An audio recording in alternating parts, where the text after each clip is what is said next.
சொல்லி சாரந்தபுரத்துல கதிர்னு ஒரு பையன் தானா. அப்ப அவனுக்கு விடுமுறை விட்டாங்களாம். அப்ப அவங்க பாட்டி வீட்டுக்கு போனாங்களாம்.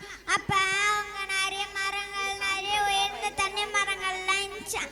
அப்படியே பார்க்க சொர்க்கம் மாதிரி இருந்துச்சான்.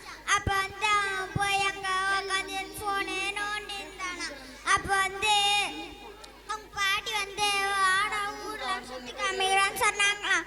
அப்பயும் வரலையா. திருப்பின்னு கூப்பிட்டாங்களாம். அப்பயும் வரலையா. திருப்பியும் கூப்பிட சொல்லலாம் வந்தானு.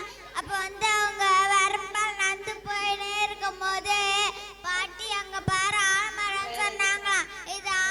இது வெறும் மரம் மட்டும் இல்லப்பா, இங்க இருக்கிற குருவிங்கெல்லாம் இங்கதான் கோடு கட்டுன்னு சொன்னாங்களாம். அதே மாதிரி இங்க இருக்கிற பசங்கெல்லாம் இங்கதான் ஊஞ்சல் ஆடுவாங்கன்னு சொன்னாங்களாம். அப்ப அவங்க வீட்டுக்கு போயிட்ட உடனே அந்த பாட்டி நிறைய செடி நட்டு இருந்தாங்களாம். அப்ப அவனுக்கும் விடுமுறை முடிஞ்ச உடனே அவங்க ஊருக்கு திருப்பின்னு கிளம்பிட்டான. அப்ப அந்த பாட்டி நிறைய செடி நட்டு இருந்தாங்க. அப்ப கதிர் பாட்டி அத்த முறை வரும்போது நானும் நிறைய மரக்கன்றுகள் நடுவேன்னு சொன்னானா. அப்ப அந்த பாட்டிக்கு ஆனந்த கண்ணீரா வந்துச்சு. நீதி பசுமைன்ற வேற